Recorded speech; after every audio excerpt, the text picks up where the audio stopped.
bigger, smaller if you want. You'll notice as I'm sketching out this circle though that I'm not really focused on making it perfect. I'm using a lot of lines and they're pretty much going everywhere. I'm just having fun with this and keeping this really loose.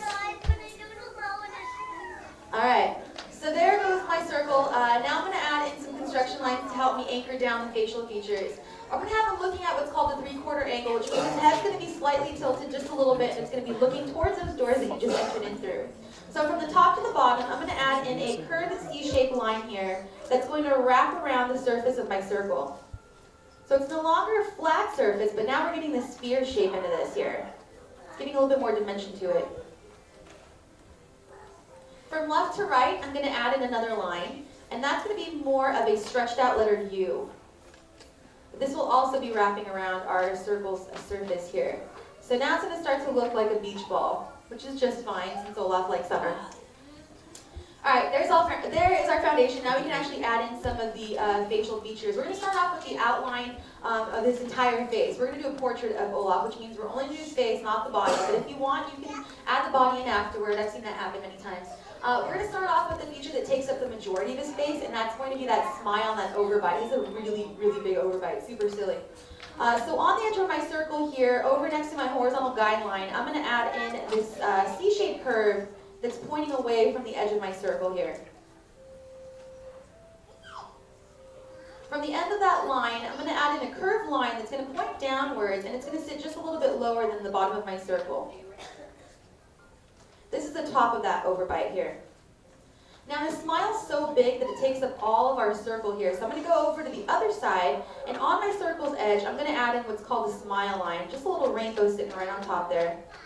And we have these too. If you have a smile as big as Olaf does, you're going to get those little creases in the inside of your cheeks, and that's just what we added there for him as well.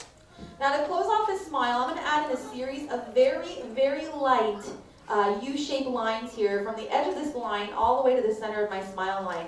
And the reason why I'm keeping them very light is because if I need to make an adjustment on this, I have a lot of lines to choose from, and I'm not committing to any of them just yet. So I'm keeping them very light here.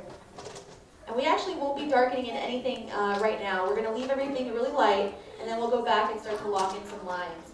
So I'm going to leave the smile the way it is now, but I'm going to go up to the top of his head. I'm going to start to add that in next. So over on the left-hand side here, it's going a little light on my circle's edge. What I'm going to do is I'm going to follow the guideline of my circle up to my vertical construction line.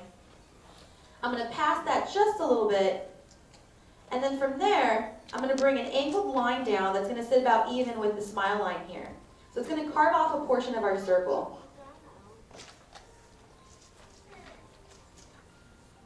Now from the bottom of this line, I'm going to bring this one down so that it sits lower, right below our smile line here. This is going to be the back of his head, the back of his neck, and this will be the bottom of his neck as well here. This line's taking up all that space. Now I'm also going to add in the front of his face. It's going to sit right below his smile here. So if we were to go over to the edge of our circle, right where about we started with that first line, I'm going to bring an invisible line here past his smile, and from there is where I'm going to bring down the other side of his face. Now both of these lines will start to go in towards each other, so it's getting a little skinnier as it gets smaller to his neck.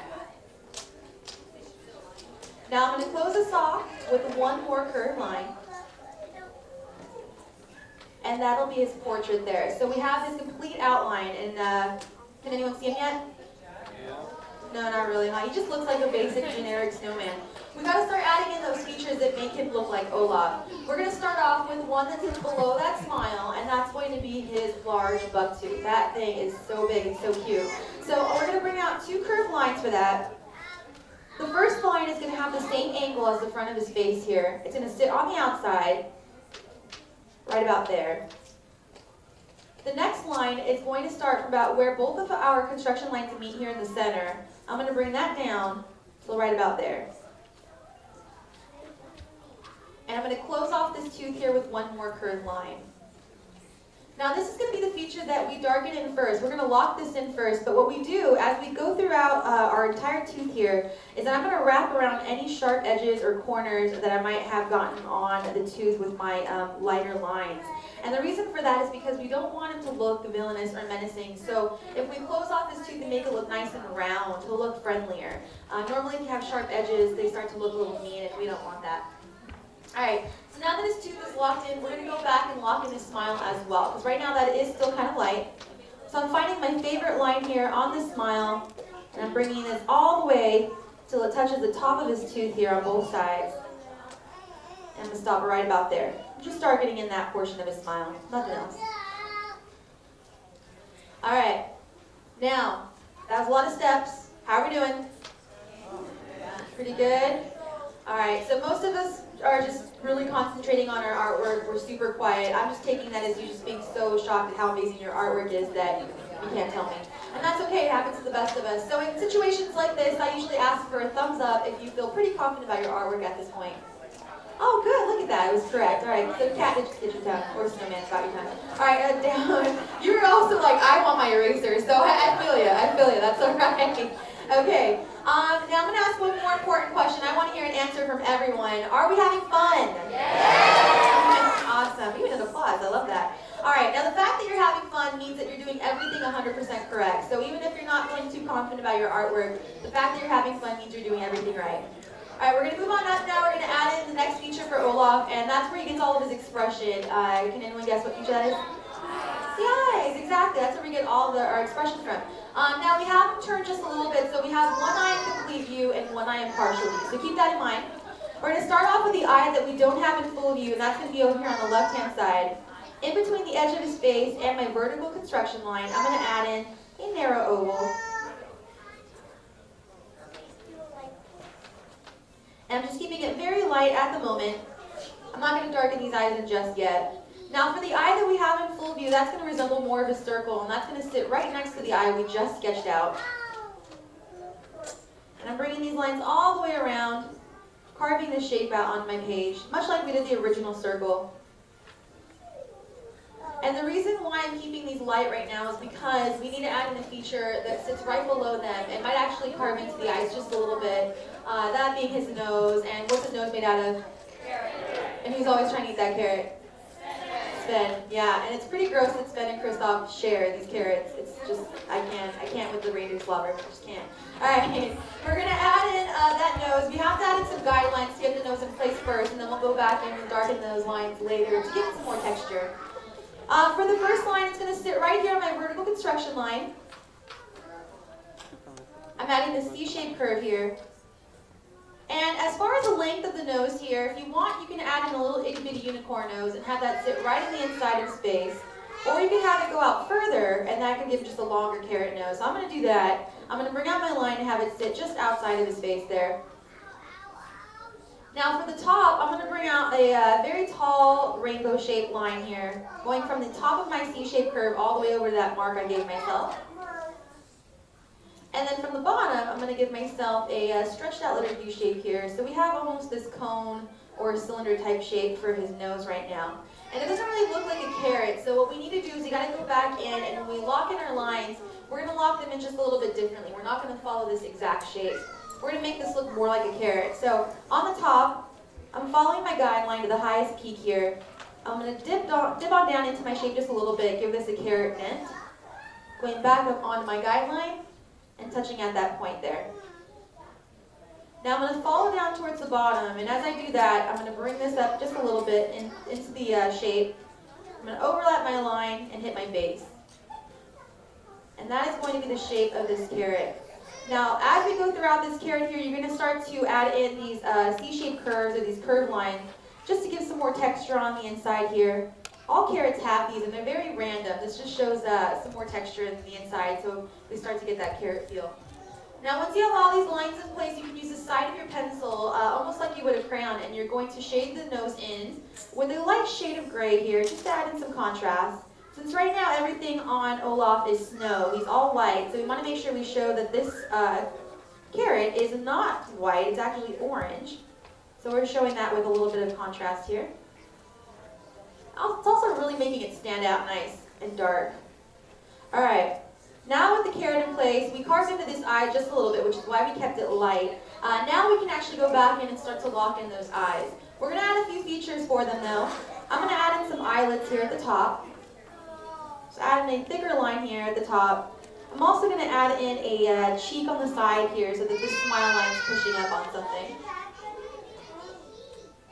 And then I'm just going to go back and make sure I lock in these eyes entirely. Give them an eyelid on this side as well. Alright, so now that these eyes are locked in, we can add in Pupils next. Because let's face it, right now he's looking a little creepy. Kind of like he got on Tower of Terror and he just did not like it very much.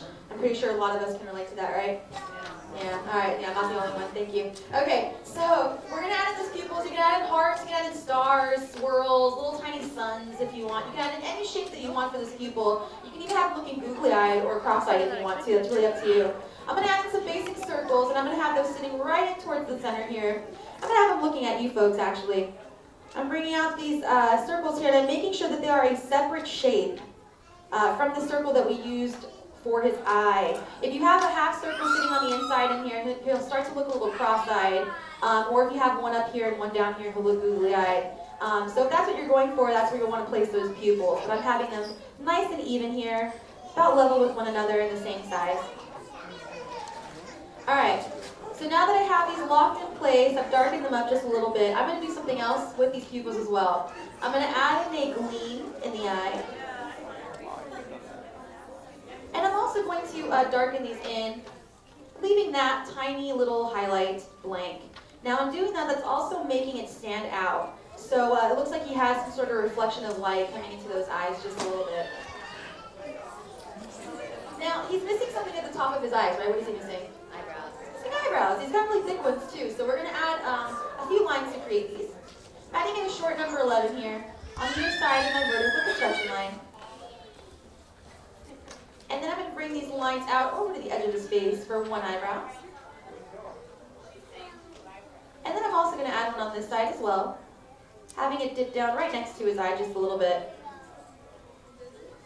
And closing this off at the side.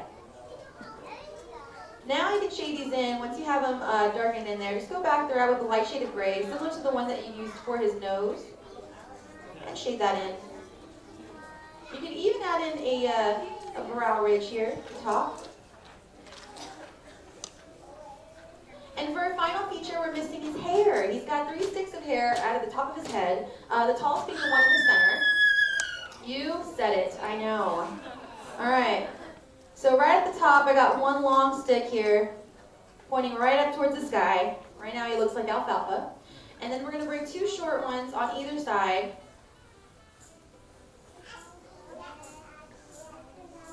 And then what really makes these guys look like sticks is that they actually have these branches going off in either direction. I like to call them split ends. And then once I have those in place, I'm going to go back in and make sure I lock in the rest of his face here, because I think that's kind of fading away just a little bit. Matter of fact, if you want to go throughout your entire sketch and darken in any lines that you wanted to keep, that you notice might be fading away, now is your time to do that. But after all of that is said and done, our final feature as artists is that we need to sign our masterpieces. So find the blank spot next to the silly-looking snowman here and sign your name. Because we have just sketched a snowman. Yeah. All right. Okay, so how did you do? Okay, I'm getting a lot of mixed reviews here. Everybody's just getting really excited about this class.